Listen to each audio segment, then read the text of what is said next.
कभी कभी कुछ रिश्तों में ऐसा महसूस होता है ना, जैसे इंसान किसी धुंधली सी जगह पर फंस गया हो। एक ऐसी अजीब सी उलझन जिसे अल्फाज में बयान करना भी मुश्किल हो। लेकिन चले आज इसके धागे खोलते हैं और समझने की कोशिश करते हैं कि असल में हो क्या रहा है। ये कैफियत बहुत जानी पहचानी सी है ना? कि कोई ना तो पूरी तरह से जाने देता है और ना ही मुकम्मल तौर पर अपनाता है। बस बीच में एक ना ख़त्म होने वाले इंतज़ार में लटका दिया जाता है और दिल में तरह तरह के ख्याल आते हैं कि शायद वो कंफ्यूज्ड है, शायद उसे थोड़ा वक्त चाहिए, शायद वो डरा हुआ है। लेकिन क्या हो अगर हकीकत इससे बिल्कुल मुख्तलिफ हो? नहीं, वो कंफ्यूज नहीं है, वो बहुत होशियार है। चलें इस सूरत हाल को एक नाम देते हैं ताकि हम सही से समझ सके कि ये खेल है क्या। साइकोलॉजी की ज़ुबान में इस रवैये को ब्रेड क्रम्बिंग कहा जाता है। इसका मतलब बिल्कुल वैसे ही जैसे कोई परिंदों को रोटी के छोटे छोटे टुकड़े फेंकता है। यहाँ एक मैसेज कर दिया, वहाँ एक लाइक दे दिया, बस इतने इशारे जो उम्मीद को जिंदा रखें, लेकिन इतने कभी नहीं कि दिल भर सके। और यही इस सारी कहानी का सबसे अहम नुक्ता है। इस शख्स ने किसी को रिश्ते में नहीं रखा होता, इसने दरअसल एक वेटिंग लिस्ट पर रखा होता है। और ये साइकिल बार बार दोहराया जाता है।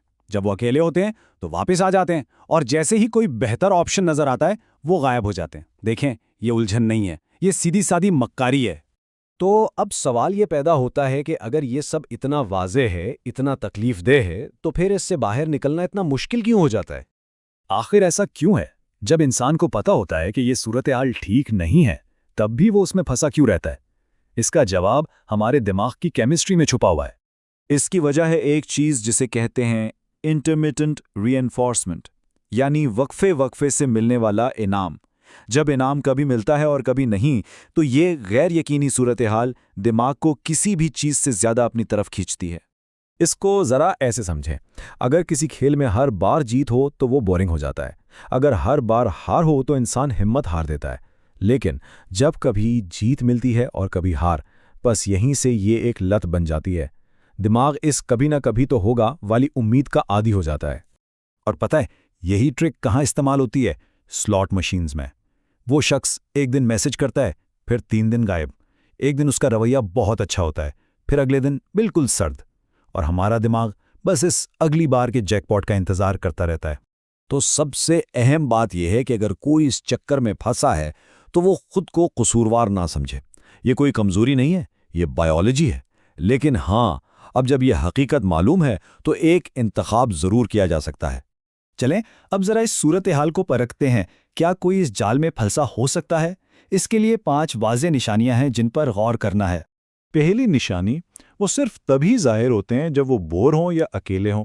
दूसरी, वो रिश्ते को कोई साफ नाम देने से हमेशा कतराते हैं।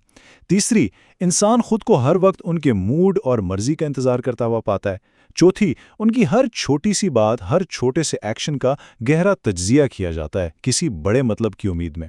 और पांचवीं, जो सबसे खतरनाक है, उनकी वजह से इंसान को खुद अपनी ज़ात, अपनी कदर छोटी महसूस होने लगती है। अगर इनमें से कोई भी निशानी जाने पहचानी लग रही है तो ये एक रेड फ्लैग है।